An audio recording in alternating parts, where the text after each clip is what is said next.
Democrats and Republicans condemn Maxine Waters, but is she the future? Plus, President Trump throws one hell of a rally, and the Supreme Court helps out President Trump on the travel ban. I'm Ben Shapiro. This is The Ben Shapiro Show.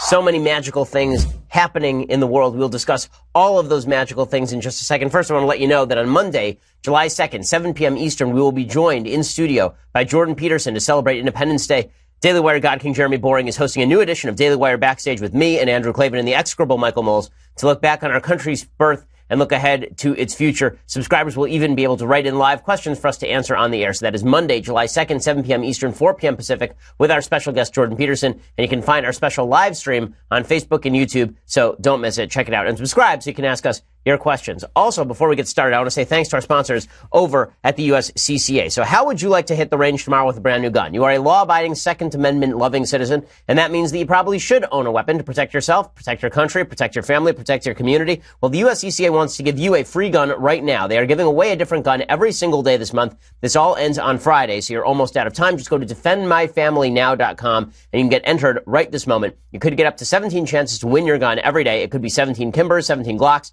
maybe even a Sig Sauer, but they are all gone on Friday. So all you have to do is go to defendmyfamilynow.com to reveal the gun you could take home today. It is totally free, but again, not a lot of time, and the gun of the day always disappears at midnight and sends Friday. So again, defendmyfamilynow.com to get entered to win your free gun right now, defendmyfamilynow.com. The USCCA provides you all sorts of great services, educational services, legal defense services in case you actually have to fire your gun at somebody, God forbid. Defendmyfamilynow.com is a great way to register with the USCCA. Plus, right now, when you do that, you ensure that you have a chance to win, 17 chances to win a gun. DefendMyFamilyNow.com, DefendMyFamilyNow.com. Alrighty, so the breaking news today is that the Supreme Court has upheld President Trump's travel ban.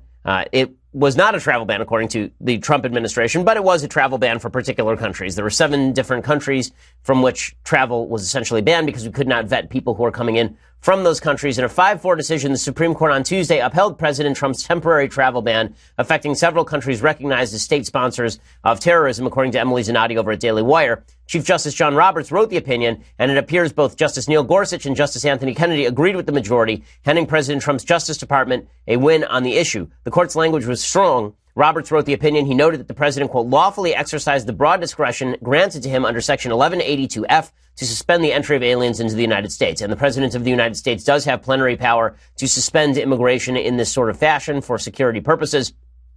The court also noted that the president's interest in preserving national security, particularly in light of terrorism concerns, overrides concerns pertaining to the free exercise of religion as codified in the First Amendment's Establishment Clause. That was always a stupid argument, the argument that the First Amendment Establishment Clause applies to people who are not American citizens. So if you are in Iran and you want to get into the United States and we say, well, we're banning certain religions, as bad as that policy would be, as stupid as that policy would be, it doesn't violate the First Amendment. You're not a citizen.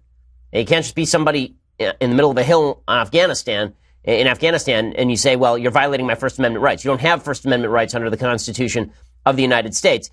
The court stuck to the traditional strict scrutiny standard, writing the president must have compelling reason to override guarantees of religious freedom. In the case of the travel ban, it's entirely possible that the danger of importing known terrorists or supporters of terror outweighs potential First Amendment concerns. Opponents of the ban had asked the court to apply a rational basis standard. The court did not appear to agree on the matter, even considering the president's tweet about Islam. So there are all these courts, these lower courts that had quoted President Trump, suggesting that he was a bigot, and that's what was motivating all of this. And the court said, listen, you can't just cite a bunch of presidential tweets or presidential candidate tweets in support of the proposition that a piece of legislation is inherently bad. You actually have to show that the legislation violates the Constitution. This piece of legislation, or at least this regulation from the executive branch, did not violate the Constitution, and thus President Trump's travel ban stands, at least for the moment, according to the Supreme Court. So that, of course, is a win for President Trump. Meanwhile, the continuation of the mob discussion it continues forthwith. So all of the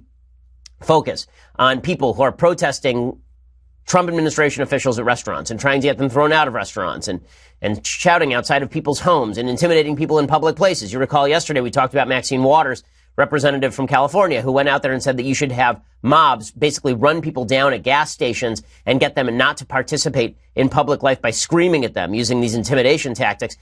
A lot of folks on the left have said this is a bad idea. which is good for them, right? Good. That's exactly right. These tactics are stupid. It turns out that even the red hen story, the story about Sarah Huckabee Sanders going into a red hen in Lexington, Virginia, and being turned away with her family, it didn't actually end there. According to Sarah Huckabee Sanders, employees at the red hen then followed her to the next restaurant where they attempted to heckle her at a restaurant that was not their own, which, as I said yesterday, is even worse than a restaurant owner just throwing somebody out for politics. Actually going into somebody else's restaurant and heckling somebody until they leave is close to a brown shirt tactic in public life. It is a nasty, nasty tactic that has been used by sort of mobs everywhere in order to intimidate people into not getting involved in politics. Well, people on both sides of the aisle have now condemned this. Sarah Huckabee Sanders yesterday, she slammed Maxine Waters for pushing for exactly this sort of mob action. Here was the White House press secretary. Healthy debate on ideas and political philosophy is important, but the calls for harassment and push for any Trump supporter to avoid the public is unacceptable. America is a great country, and our ability to find solutions despite those disagreements is what makes us unique. Okay, all of that is fine, and she's exactly right. The Democrats, top Democrats, are saying the same thing. Chuck Schumer came out and condemned Maxine Waters. Here's what he had to say. I strongly disagree with those who advocate harassing folks if they don't agree with you. If you disagree with a politician, organize your fellow citizens to action and vote them out of office. But no one should call for the harassment of political opponents. That's not right. That's not American.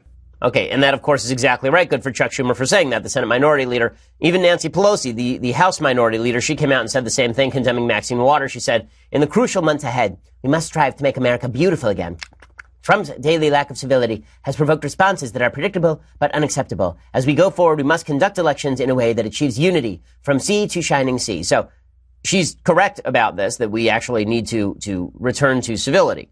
But there's something in her comment here that is telling, and it's the reason why we're not going to return to civility anytime soon. What she says is that Trump's daily lack of civility has provoked responses that are predictable but unacceptable. This is all Trump's fault. A mentality that suggests that lack of civility on the other side is the real problem generally allows people on your side to act with lack of civility. So there are a lot of good psychological studies that suggest that if you believe you are a victim, you are more likely to act out against somebody else.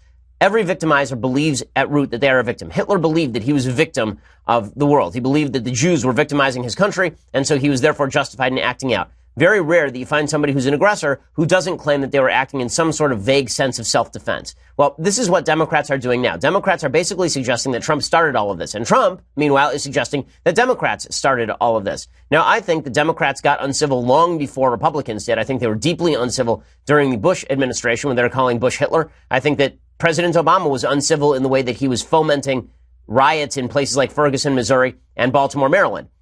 But does that mean that we have an excuse for exacerbating the incivility? I don't think so, because the bottom line is that we can now have this reactionary back and forth of incivility across the political aisle as long as we want to do it. I just don't think that's going to make the country better in any way. But my argument is likely to lose, because I'm saying that we should take a moral high ground here, that we should take a stand in favor of civility, that even if somebody is attempting to protest you and destroy you by going into a restaurant and yelling at you, that this is not an excuse for you to do the same thing to people on the other side of the aisle. I understand that's an unpopular perspective right now, and this is how you have entire political parties that are captured by a base. So while you have Chuck Schumer and Nancy Pelosi condemning Maxine Waters, I really think that Maxine Waters is the future of the Democratic Party, in just the same way that you saw Democrats during 2008, 2012, 2016, suggesting that Bernie Sanders was too radical, and then Bernie Sanders took over the entire base. I think the same thing holds true here. Maxine Waters is channeling the most extreme side of the Democratic base, and that extreme side of the Democratic base has a lot of emotion behind it. And even people in the mainstream of the Democratic Party, they may disagree with the tactics, but they agree with the sentiment. And so I think Maxine Waters, in the end, is probably going to win this one in the long run. I don't think a return to civility is in the cards anytime soon. Here's Maxine Waters, who is expressing exactly what I'm talking about, blaming Trump for her own nasty and evil actions here. I don't know why the president chose to stretch that out and try to imply that I was causing harm. As a matter of fact, the president calls for more violence than anybody else. But let's not talk about that.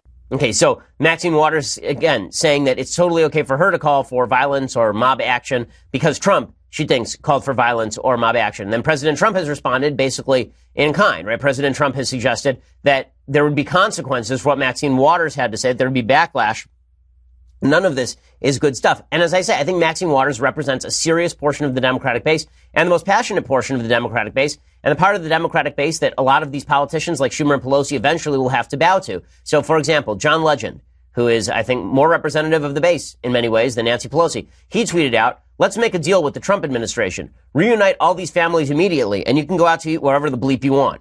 In other words, do what we want, or we're going to use tactics of intimidation." And John Legend is, of course, a very popular figure. Simone Sanders on CNN, she said yesterday that all these people who are talking about civility, including Nancy Pelosi, including people like Chuck Schumer, the only reason they're talking about civility is because civility is just another instance of white privilege. There is something to be said about that the folks calling for civility might need to check their privilege. And so where is the civility in the press briefing room, Jake? Where is the civility at the border for these children? And so this conversation about civility is completely one-sided and skewed. How is it one-sided and skewed? Going into restaurants and shouting people out of restaurants, going to people's homes and protesting outside their homes. How exactly is that skewed? Why is that an element of white privilege? It seems to me that of all the people in the United States who shouldn't like mob action, black folks should be high on that list, considering how mob action resulted in tremendous suffering for black people for literally a century and a half in this country. Like that makes no sense to me. Like the worst instances of mob action in this country's history have been actions that were taken in the Jim Crow South during the 1910s, 20s, and 30s. And yet Simone Sanders says that to oppose mob action is some sort of white privilege. I don't see that at all. I don't understand how that works. Ashley Nicole Black, she tweeted something out similarly. This is tweet 15. This is a writer, I believe, for Jimmy Kimmel. And she tweeted, "Oh, hello, I didn't see you there. Civility is a tool of white supremacy. Okay, cool. Bye." Which is a weird tweet. She tweeted that out. She's Samantha B. writer, rather. Civility is a tool of white supremacy? No, civility is a tool of having a decent republic. We can't have a decent republic if we can't have conversations with one another. But again, I think that the capture of the base is nearly complete. I'm going to talk a little more about that in just a second. First, I want to talk about what you should be doing to protect your money. Okay, one of the things you should be doing to protect your money is allowing somebody who really knows what to do with money to help you handle your money. That's what Betterment is for. They're the largest online financial advisor. They're designed to help customers build wealth, plan for retirement, and achieve their financial goals. Their mission is to help customers make the most of their money. They take complex investing strategies and they use technology to make them more efficient. So I have a financial advisor. I send all my money to a financial advisor. My financial advisor does all sorts of work for me, and then I never have to think about my money again. That's what Betterment is there to do for you. They have low fees. Nowhere do they have hidden costs. No matter who you are, how much money you invest, you get everything for a low, transparent management fee, and advice is also in your best interest. As a fiduciary, they make recommendations in clients' best interest. They're not incentivized to recommend particular funds. They don't have their own investment products to sell over at Betterment, and they'll provide you tools to help you understand how you're doing. So they offer personalized advice, a suite of tools to help you know whether you're on track to hit your investing goals or get the retirement you want. If you are young and you are planning for the future, there's no question you should have a financial advisor, and Betterment helps make it easy. Ben Shapiro Show listeners can get up to 1 year managed for free. For more information, go to betterment.com/Shapiro. That's betterment.com/Shapiro. Again, BETTERMENT.com/Shapiro. Use that /Shapiro. You get up to 1 year managed for free. Betterment.com/Shapiro. Check it out. Okay, so as I said, I think there's a lot of talk on the Democratic side of the aisle from the leadership about let's not get violent, let's not engage in this sort of mass action, let's not get uncivil. But I don't think that that's the way this is going to go. I think that incivility is now seen as a tool of the passionate. Civility is seen as a tool of the establishment. If you are civil, if you are decent to other people, because our politics has gotten so contentious, this means you don't care enough. And we now gauge our politicians not along the lines of what they get done or how effective they are. We gauge them along the lines of how much they care. We see authenticity in anger. We see authenticity in rage. We see authenticity in you going out there and shouting at the moon. This makes you a more authentic politician. Nancy Pelosi's fake. Chuck Schumer is fake. But Maxine Waters, she's real. She's anti-Maxine. She's anti-Maxine, sitting around your kitchen table, telling you how you ought to go to a gas station and harass somebody until they leave. So I have my serious doubts that this genie can be put back in the bottle. And by the way, I'm not sure that the genie can be put back in the bottle from the right, because there are a lot of people on the right who are calling for civility today. A lot of people on the right who are suggesting that we need to be more civil to one another. And that is not the tenor of the Republican Party at this point. That is not the tenor of President Trump. That is not the tenor of a lot of the people who are big fans of President Trump. The thing they like best about President Trump is that he is uncivil. Again, because they think, I think rightly so, that Republicans have been punched so often that they need someone who's going to punch back. The problem is there's a difference between punching. You can punch in civil fashion. Okay, I know that sounds contradictory, but it's not. You can be polite and still say things that really gut the opponent. And then there's punching wildly and making the civil society worse. And I think that that's more what President Trump tends to do. Like, I'm not sure how this is particularly helpful. Trump supporters were at a rally yesterday and they started yelling, "Go home, Jim," at Jim Acosta. Now, I think Jim Acosta is an idiot, right? I mean, I think that he's terrible. I've talked about it on the air many, many times. But the kind of revelry that surrounds this, the sort of triumphalism that surrounds shouting at a reporter, "Go home, Jim," I'm just not sure how that makes the country better in any significant way. Trump will be here later on tonight campaigning for the man who wants to be the governor of South Carolina for another 4 years. That is Henry McMaster. And as you can hear behind me, Wolf, the crowd is very fired up. We have about a couple thousand people in this room so far. They are letting the press corps here know exactly how they feel about what we're doing here, Wolf. And it is certainly true that the press has been awful for President Trump. The press has been just garbage all the way across. I mean, I've covered it in detail, but I think it is possible to criticize the press strenuously without the country basically turning into two groups of people screaming at each other at the top of their lungs, standing 5 inches from each other's faces, spittle flecking them. I don't see how that makes the country a better place. Now, so I think that, what we're seeing in South Carolina at that rally is quite the same thing as going into a restaurant and harassing someone until they leave. I don't think it's quite the same thing, but the temperature has been raised in the country to a point where I'm not sure the temperature can be simmered down anytime in the near future. And again, I don't see either party attempting to really do so. So in just a second, I'm going to talk about President Trump's actual rally in South Carolina. And again, I think that President Trump is channeling something. I don't think that President Trump is the great driver of incivility in this country. What you're seeing today is a lot of people on the left, Pelosi, Maxine Waters, saying that Trump is the one who made politics uncivil. As I said before, I don't think that Trump made politics uncivil. I think politics has been uncivil since Cindy Sheehan was standing outside George W. Bush's ranch and screaming at him that he had murdered her son. I think politics has been uncivil for at least the last nearly 20 years. I think the politics has been really uncivil since maybe the mid-90s. Probably most likely after the 2000 election, it got really uncivil, I think. And then top-level politicians have channeled that anger. And instead of saying to people, the hardest thing in politics to say is, your anger is unjustified, or your anger is justified, but let's try to treat each other well. Right? Those are two very difficult things to say in politics. Much easier to say to people that anger is justified, that your anger is righteous, that your anger is good. And President Trump is great at channeling this stuff. He's terrific at it. Right? It's his specialty. So, for example, yes, and he's very funny, too. I mean, just on an objective level, the man's very funny. So yesterday at his rally, President Trump slammed Stephen Colbert and Jimmy Fallon and Jimmy Kimmel. Listen, I've slammed all three of them. I think all three of them have done a piss-poor job at actually being funny as opposed to being political.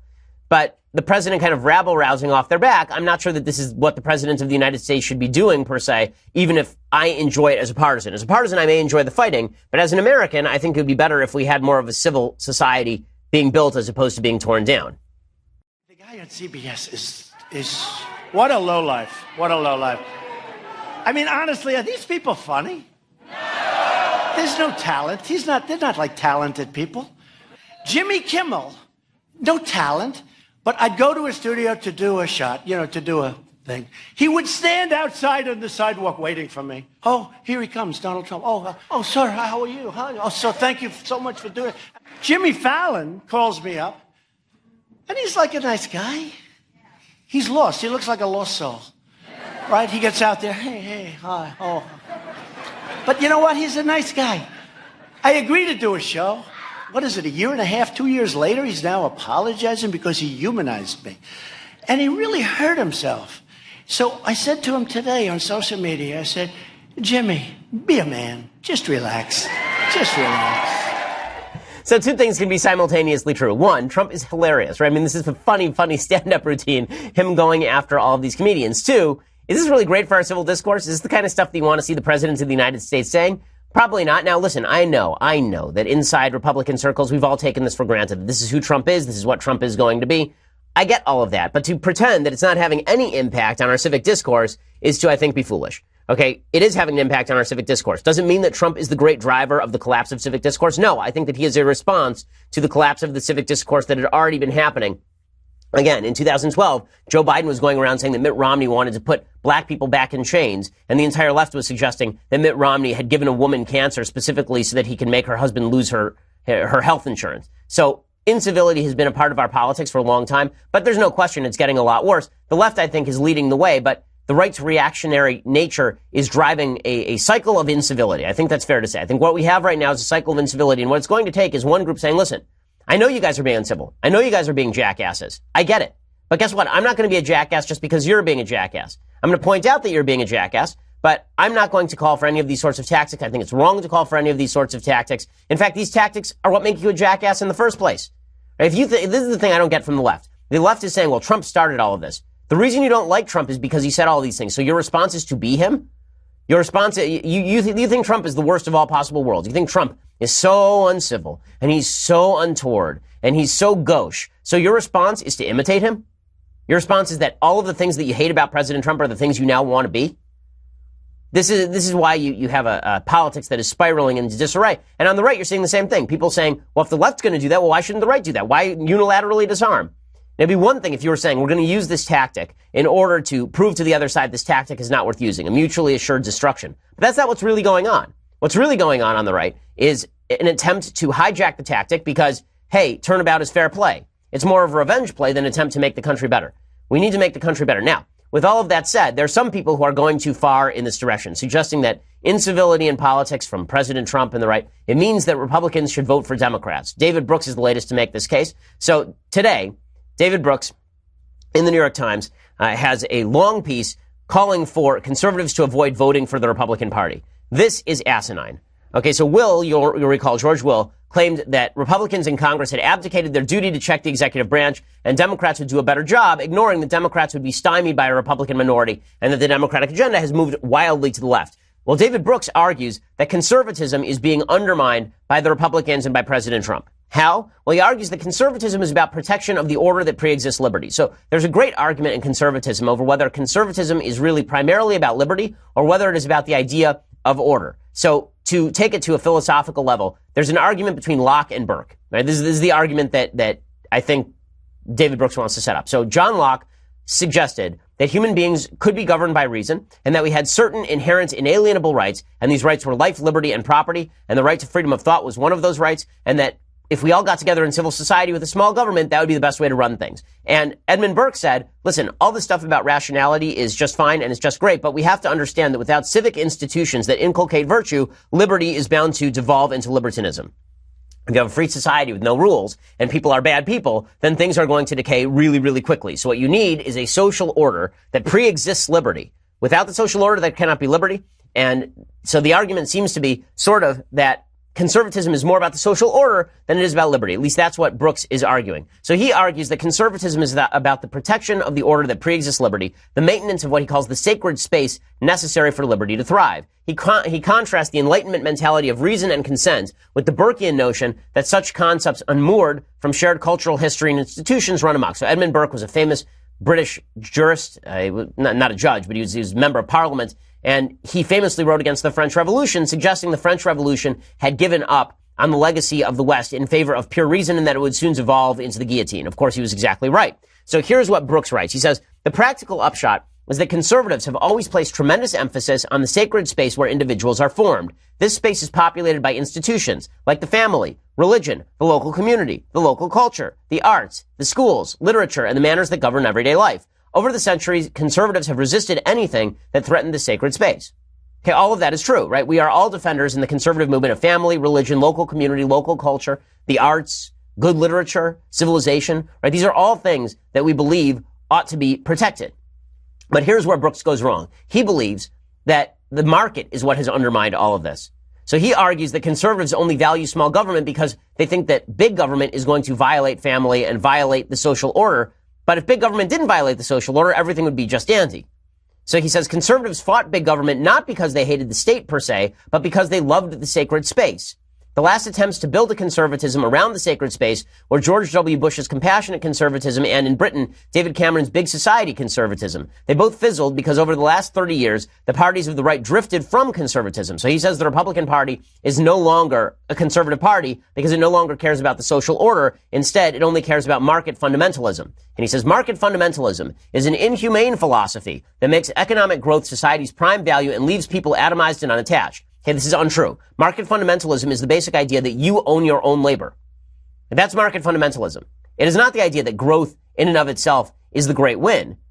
Right? That's a utilitarian view of the market. Market fundamentalism is about the idea that markets in and of themselves are moral, which they are. If you get to own your own labor, then the market is moral, as opposed to government regulation of that market, which is generally immoral because it is a violation of your ownership of your labor and your time. But Brooks says Republican voters eventually rejected market fundamentalism and went for the tribalism of Donald Trump because at least he gave them a sense of social belonging. At least he understood that there's a social order under threat. Again, I think this is a dramatic misreading of American conservatism. This is why Brooks' distinction between Locke and Burke is wrong. Drawing a hardline break between Locke and Burke is foolish. Okay, George W. Bush's conservatism was flawed, not because he cared about social institutions, but because he didn't care enough about market fundamentalism. The founders believed in the notion of individual liberty, but they also believed that individual liberty could only thrive when people were virtuous. So you actually needed social institutions to fill the gap left by government. So if you want to take care of each other, we're going to need churches, we're going to need groups where we get together. If you want to have kids who grow up healthy and strong and form families, you're going to need social institutions that help foster all of that. Liberty, and that's what allowed there to be liberty, right? Because if you create a bunch of good human beings, you can leave them free to do anything. Whereas if there are a bunch of bad human beings, you can barely leave them free to do anything. Okay, liberty and order were originally seen in the American bargain as two sides of the same coin. Brooks, however, separates the two. And he says that free markets are inherently non-conservative, which is not true at all. And then he says that Americans swung to Trump because Trump was a substitute for market fundamentalism, which of course is not true either. Most conservatives voted for Trump because he wasn't Hillary Clinton. And while Brooks is correct that we've now substituted a certain level of tribal politics for our social institutions, he's certainly wrong that such tribal politics are a response to market breakdown. What has actually happened in the United States is not that the market has taken over everything. What's happened in the United States is that social institutions destroyed themselves because there was a forced attempt to destroy those social institutions in the name of libertinism. Not in the name of markets, in the name of social freedom, in the name of I should be able to do whatever I want. So I agree that we're seeing a breakdown into tribal politics. I agree that social institutions and social capital has degraded. But I don't think that has to do with market fundamentalism. And so here's where Brooks he comes out. So Brooks, this whole column has been written in order to say that you should not vote for Trump and you should not vote for Republicans. Here's what he says. He says, in 2018, the primary threat of the sacred order is no longer the state. Yeah, that's a pretty radical statement. He says it's a radical individualism that leads to vicious tribalism. The threat comes from those two main currents of the National Republican Party. At his essence, Trump is an assault on the sacred order that conservatives hold dear, the habits and institutions that cultivate sympathy, honesty, faithfulness, and friendship. So Trump is contributing to the breakdown of the social order. Therefore, Republicans should not vote, or conservatives should not vote Republican, because Trump is contributing to the breakdown of social order. But that's not correct. Okay, there are two sides to liberty. One is small government, which is inherently good, because again, the government does not have a place telling you what to do. And the other side is social order. Even if I agree that President Trump is helping contribute to a breakdown in the social fabric, which I think is arguably true. Even if I think that is true, that does not mean I'm going to turn to the Democrats who have forcibly attempted to destroy the social fabric wholesale. Right? To say that Democrats ought to win, people who have been anti-family, who have been anti-church, who spend all their days trying to come up with government legislation to destroy the social order, to say that's a better solution than voting for Republicans is simply insane. But Brooks says today you can be a conservative or a Republican, but you can't be both. And then he says that the places where he sees the future of the country are Burlington, Vermont, and Salt Lake City. Okay, well, that's pretty amazing thing to say, considering that Burlington, Vermont has a total population of 42,000 people, of median family income of 76 grand, and an unemployment rate of 2%. Yeah, it's easy enough to say that's a nice place when it's a nice place. The real question is, what is going to reinstitute social fabric? Trump isn't going to do that. Democrats aren't going to do that. But that doesn't mean that you sacrifice the social fabric to people who forcibly want to destroy it. I mean, look, I don't think Trump has been a force for good when it comes to the social fabric, but I think that Trump at least still likes the American flag. I think there are certain aspects of the social fabric Trump is still in favor of that Democrats simply are not. Free markets are not killing social institution. Lack of social connections are killing social institutions. And again, the Democratic Party is a much greater threat to the social fabric at this point than the Republican Party, even as much as I hate watching the Republican Party threatening the social fabric at all. I think all that's a mistake. Okay, so in just a second, I want to talk a little bit about President Trump's tariff plans. He's now attacking Harley Davidson. Plus, I want to talk about a New York Times op-ed that explains what I mean about the destruction of the social fabric and why David Brooks is wrong. First, you're going to have to go over to dailywire.com and sign up. So for $9.99 a month, you too can get a subscription to dailywire.com. When you do, you get the rest of this show live, you get the rest of the Klavan show live, the rest of the Knowles show live, and you get to ask questions in our mailbag. Plus, we're having that big hubbub on July 2nd with Jordan Peterson. You can ask questions then too if you subscribe. You get, for $99 a year, you get this Leftist Tears tumbler as well. This Leftist Tears hot or cold tumbler. It's cheaper than the monthly subscription. And again, you get all of the aforementioned grand benefits. Please go over to our YouTube channel and subscribe as well. Go over to iTunes, leave us a review. We always do appreciate it. We are the largest, fastest growing conservative podcast in the nation.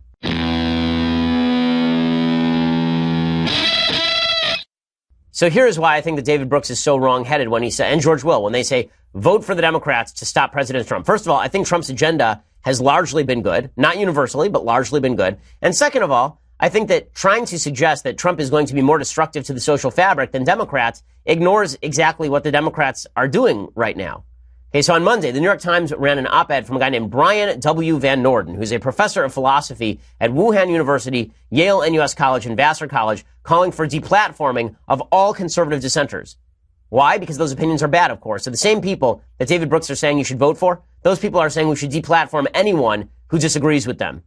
There's a reason that the left is so comfortable with David Brooks these days. So Norden, in this New York Times op-ed, he juxtaposes worthwhile opinions with non-worthwhile opinions. Here's what he says.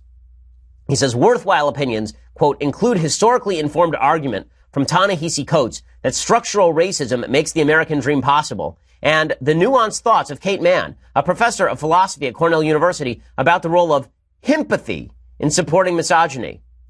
Like sympathy, but for him. Get it? Uninformed arguments, according to this professor at Yale, include arguments from Jordan Peterson taken wildly out of context. So Jordan Peterson should shut up, but we should hear from Ta-Nehisi Coates, who said about 9/11 that he watched the planes hit the buildings and felt nothing because he was smoking pot on a rooftop. And we should definitely listen to the arguments of Kate Mann, who non-ironically uses the word himpathy. If you non-ironically use the word himpathy, I think that pretty much suggests that we should not listen to you on pretty much anything. But according to this professor, we should ensure that people like Jordan Peterson or Ann Coulter, they should not be able to speak publicly. So here's what Norden writes. He says, we may feel certain that Coulter and Peterson are wrong, but some people feel the same way about Coates and Mann. And everyone once felt certain that the Earth was the center of the solar system. If this specious line of thought seems at all plausible to you, it is because of the influence of On Liberty, published in 1859 by the English philosopher John Stuart Mill. Mill's argument for near absolute freedom of speech is seductively simple. Well, his argument for near absolute freedom of speech is simple because it's correct. Basically, he says, if it's a true opinion, it should get a hearing. If it's a bad opinion, then we should suss it out. We should actually treat with it and figure out why it's a bad opinion. But Norden says that's not good. We shouldn't have freedom of speech, really, because freedom of speech relies on the rationality of human beings. And as we all know, human beings, except for this guy, are stupid. Right? He says he's smart, so he should decide what you get to hear. But everybody else is really dumb. Here's what he says. This is in the pages of the New York Times again. I mean, this is thought tyranny. He says, the problem with Mill's argument is that he takes for granted a naive conception of rationality that he inherited from Enlightenment thinkers like René Descartes. Of course, Mill and Descartes disagreed fundamentally about the one ahistorical rational method, which is one of the reasons for doubting the Enlightenment dogma that there is such a method. And this is purely idiotic. It is like saying that because Christianity and Islam disagree about the nature of God, there is no God. And throwing out rationality because Descartes and Mill disagree is just like that. You can't throw out rationality just because two people disagree. And indeed, it turns out that Norden doesn't think that rationality is wrong at all. He thinks that he is the only rational person, so he should do all your thinking for you. He says, the problem is that humans are not rational in the way Mill assumes. I wish it were self-evident to everyone that we should not discriminate against people based on their sexual orientation, but the current vice president of the United States does not agree. Well, first of all, I think that Mike Pence probably does agree with that. I think that if Mike Pence owned a restaurant, he would have gay people at his restaurant. He says, I wish everyone knew it is irrational to deny the evidence that there was a mass shooting in Sandy Hook, but a syndicated radio talk show host can make a career out of arguing for the contrary. Right, there are some people who act with less rationality than others. This is not an argument against rationality, and it's certainly not an argument in favor of shutting down the political process, because once you're arguing against rationality, folks, once you're arguing that the individuals in the United States are incapable of discerning true from false, that they are incapable of understanding decent argumentation, there is no purpose to a republic at that point. At that point, you may as well just have an aristocracy run by professors from Yale who get to decide what you see and hear. And indeed, that's what this professor then argues. He argues that free speech has become the tyranny of the majority. And instead of John Stuart Mill, he quotes German-American philosopher Herbert Marcuse. Okay, Marcuse is one of the most evil philosophers of the latter half of the 20th century. He's the guy who originally coined the term make love, not war. He's also the guy who suggested a theory of what he called repressive tolerance, Marcuse. Marcuse's theory of repressive tolerance was that if we are tolerant of everybody's viewpoint, then in fact, we are strengthening bad viewpoints, so we should simply suppress viewpoints that are of the right. He openly said this, Marcuse, and now he's being quoted in the pages of the New York Times by this professor as a counter to the argument that liberty is good. Here's the quote. In endlessly dragging debates over the media, the stupid opinion is treated with the same respect as the intelligent one. The misinformed may talk as long as the informed, and propaganda rides along with education, truth with falsehood. And the professor says, this form of free speech, ironically, supports the tyranny of the majority. So in other words, we should shut up everybody that this guy disagrees with. Who does he want to have talk more? He says he'd like to hear more from Noam Chomsky, the political simpleton who has sided with every repressive dictatorship of the latter half of the 20th century. He says that we should hear more from Noam Chomsky. Now, do these sound like the kinds of people that you want to trust with the social fabric? This is the kinds of people who say that Herbert Marcuse was right about free speech, but John Stuart Mill was wrong. These are the kind of folks you want to trust. That's why in all the talk about civility, which I think is beneficial, and we should return to a certain level of civility, we should try to have polite conversations with one another. We shouldn't lose the distinction between left and right in the battle over civility. Civility should apply to left and right, but right ideas are better than left ideas. Because left ideas, when it comes to civility, there's nothing more uncivil than taking the government and forcing your point of view down somebody's throat with the point of the gun. Okay, meanwhile, President Trump is going after Harley Davidson. You know, I've been saying since before Trump was actually inaugurated that President Trump's government interventionism when it came to the economy would eventually rear its ugly head, and it was bad. I got a lot of flack for saying that. I'm sure I'll get a lot of flack for saying it again, but tough. On Tuesday, President Trump was obviously stung by reports that Harley Davidson, the iconic motorcycle company, would be moving some jobs overseas in response to President Trump's tariffs on aluminum and steel, which have raised the cost of inputs in Harley Davidson motorcycles, as well as in response to new European Union tariffs that were placed as a reaction to President Trump's tariffs. So President Trump took to Twitter and started savaging the company. So here's what he tweeted. He tweeted, early this year, Harley Davidson said that they would move much of their plant operation in Kansas City to Thailand. That was long before tariffs were announced. Hence, they were just using tariffs, trade war as an excuse. Shows how unbalanced and unfair trade is. But we will fix it. Okay, that is not true. Okay, they announced that they would move some of their plant operations in Kansas City to Thailand, having nothing to do with tariffs, but that's not the same thing as what they're saying now. Now they're saying they're moving jobs into Europe. Okay, so it's a completely different thing. And then he says, when I had Harley Davidson officials over to the White House, I chided them about tariffs in other countries, like India being too high. Companies are now coming back to America. Harley must know they won't be able to sell back into U.S. without paying a big tax. So now he's talking about taxing Harley Davidson out of existence because of his own stupid trade policy. And then he said, a Harley Davidson should never be built in another country. Never. Their employees and customers are already very angry at them. If they move, watch, it will be the beginning of the end. They surrendered. They quit. The aura will be gone, and they will be taxed like never before.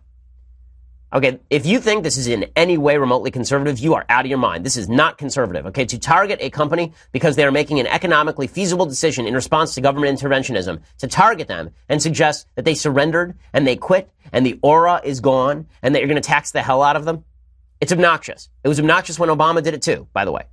Right, this is the second time in 2 days that Trump has attacked Harley Davidson. Yesterday, he said that he was surprised that Harley Davidson, of all companies, would be the first to wave the white flag. He said, I fought hard for them, and ultimately they will not pay tariffs selling into the EU, which has hurt us badly on trade, down $151 billion.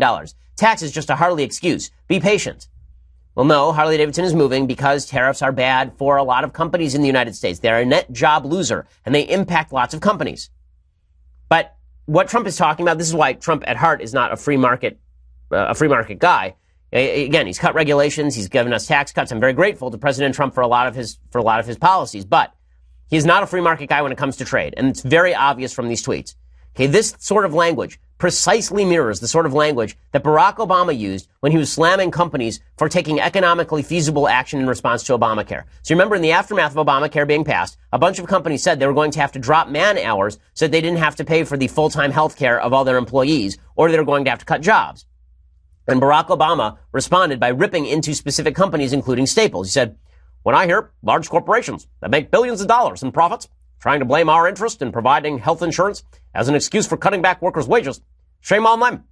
And then he said, I haven't looked at Staples stock lately or what the compensation of the CEO is, but I suspect they could well afford to treat their workers favorably and give them some basic financial security. And if they can't, then they should be willing to allow those workers to get the Affordable Care Act without cutting wages. Okay, so he was ripping into Staples. Why? Because Staples was responding in perfect market fashion to a terrible economic disincentive, Obamacare. And I said at the time, it's just like Democrats. It is just like government interventionists to create garbage government policy, and then companies respond to that garbage government policy, and then they say, well, if only you were a little more patriotic, then you wouldn't respond to our policy this way. It's like when Joe Biden said back in 2012 that companies that are big, they should be patriotic and pay more taxes. I don't gauge my patriotism by paying a higher tax rate. I'm paying a hell of a lot more in taxes than I paid even 5 years ago. I'm not more patriotic now than I was 5 years ago, just because I'm paying a lot more taxes. I'm just getting screwed by the government harder. Okay, probably so are you. So this idea that Trump is putting forth that Harley Davidson is being unpatriotic or un-American by responding to his bad policy is stupid and counterproductive. Maybe the policy is just bad. Government interventionism has unintended side effects, and that is not the fault of the companies that are responding to those unintended side effects by attempting to save jobs and save their company. All right, time for a couple of things I like and then a couple of things that I hate. So let's do a thing that I like. So you may have missed this story, but in Iran, there's actually a bunch of protests taking place. There's been these protests that have been taking place. Economic insecurity is roiling Iran. The regime would be on its last legs if it were not for the Obama administration signing billions of dollars over to the Iranian mullahs and their evil, evil government. Now this is an amazing thing. Crowds in Iran were chanting yesterday, and what they are actually chanting is death to Palestine. Not a joke. Not death to Israel. Death to Palestine. Listen to this.